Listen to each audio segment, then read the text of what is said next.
Since the end of the Second World War, warfare has changed. Because of the age of nuclear weaponry, it's no longer possible for the strongest countries to go head to head in a world war because it might mean nuclear annihilation for the whole world. So they've been forced to find diplomatic means of settling disputes.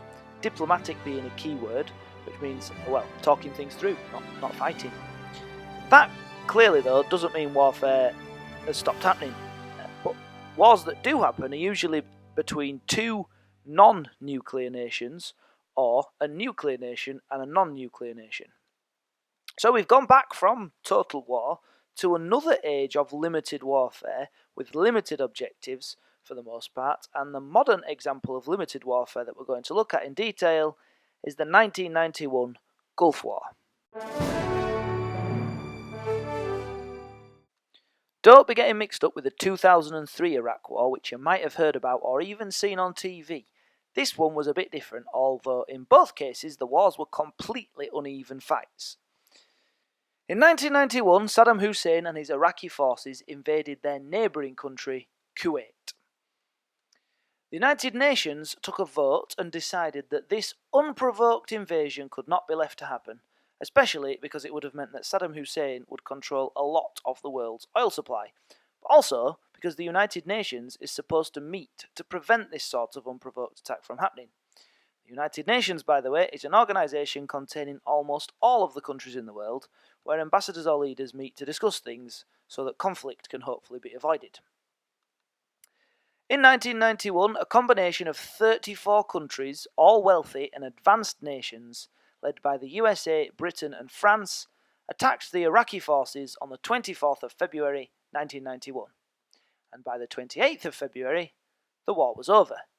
The amount of damage, destruction and death that was created in those 4 days is astonishing, and I'm about to go on and tell you all about it.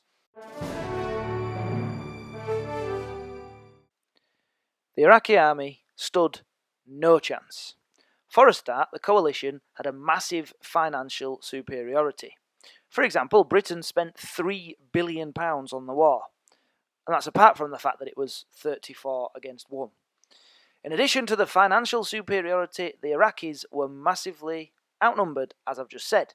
Also, the coalition forces were much more organised and disciplined than the Iraqi forces, many of whom just ran away.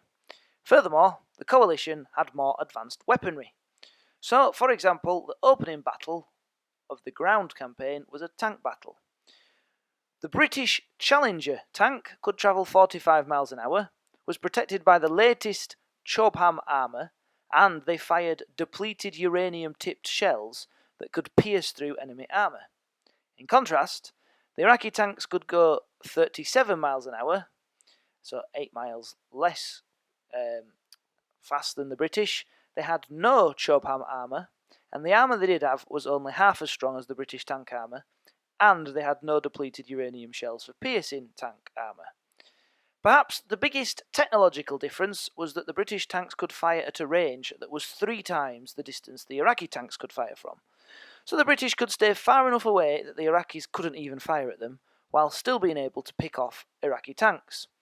It's a bit like the equivalent of having a boxing match with someone whose arms are 3 times shorter than your own. You'd keep hitting them and they'd struggle to hit you. So in this first engagement of the war, or of the ground campaign, one coalition unit of tanks destroyed 50 Iraqi tanks. How long did that take? Just 10 minutes.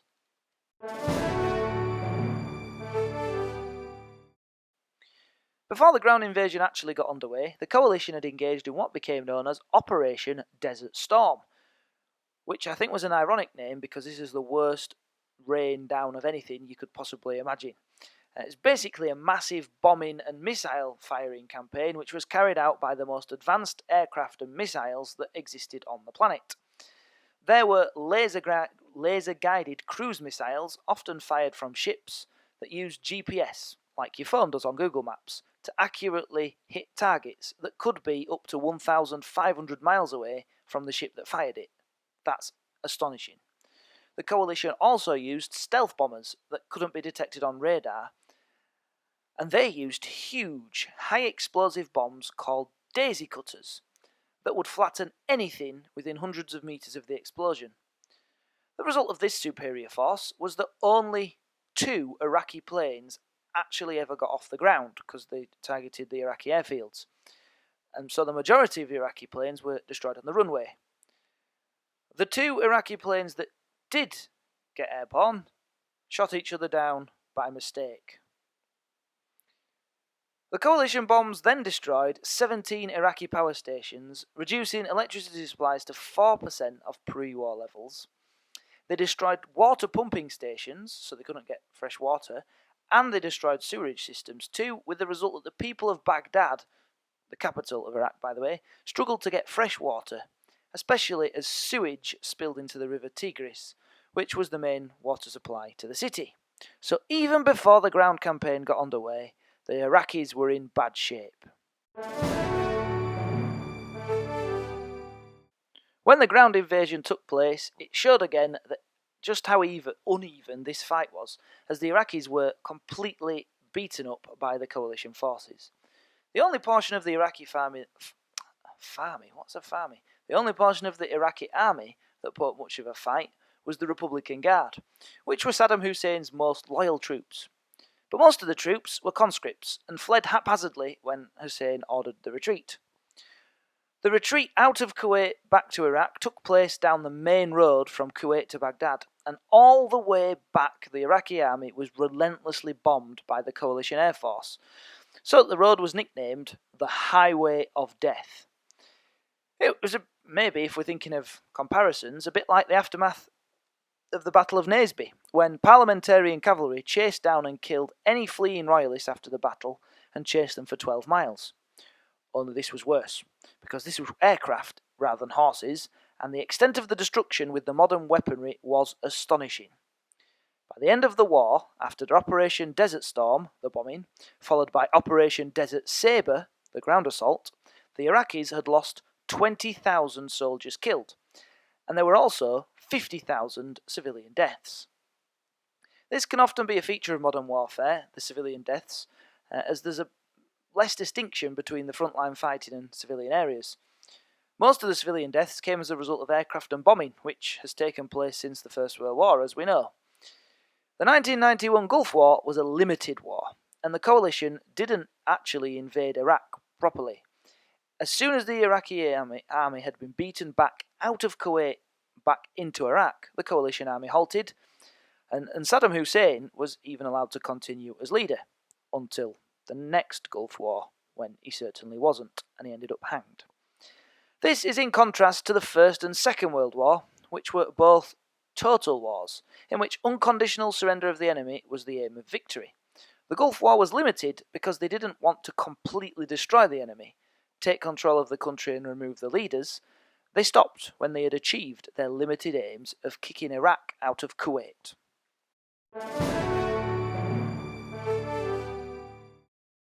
Compared to the 20,000 Iraqi deaths, the coalition lost just 350 dead.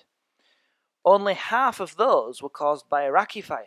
The rest was friendly fire, which is like the word you give for accidents. However, many soldiers came home suffering from post-traumatic stress disorder, or something similar, because of the horrors that they'd seen or inflicted on others. And this, if you got post-traumatic stress disorder, became known as Gulf War syndrome if you'd got it from being in the Gulf War. This is a personal thing to my family because my Uncle Bob fought in the Gulf War, and he was able to continue and have a long and very successful career in the armed forces. But I'll never, ever, ever forget him saying to some students in my old school, when we did a bit of a Skype interview with him, he said, "War is not glorious or heroic, it is a dirty, horrible, nasty thing." So he clearly suffered from what was modern warfare, what is modern warfare. Even though the coalition troops did not suffer the threat of death or injury to the same extent as their grandfathers did in the World Wars, their sacrifice and service was still significant, and many bore and still bear mental scars. It's important to note that it's not just in 1991, of course, that soldiers suddenly started suffering from mental problems due to warfare, and that in all of history it had never happened. It's just that now it's more easily diagnosed, understood and treated. especially with the media coverage of modern times increasing awareness of such things. Make no mistake, a peasant stuck in a medieval army fighting for his life would be just as likely to suffer mental trauma as a soldier fighting now. But nobody cared for such soldiers after the fight then, and nobody understood it either in medieval times. So, our last depth study of a battle or war is the Gulf War of 1991, when a vastly superior force handed the Iraqi army a serious whooping. But it was limited war, so as soon as the Iraqis had fled Kuwait, the war stopped. There are no past questions specifically on this topic, as it's a relatively new addition to the specification, so we can't with them this time, but rest assured you can definitely be asked about modern warfare and the Gulf War in your exam.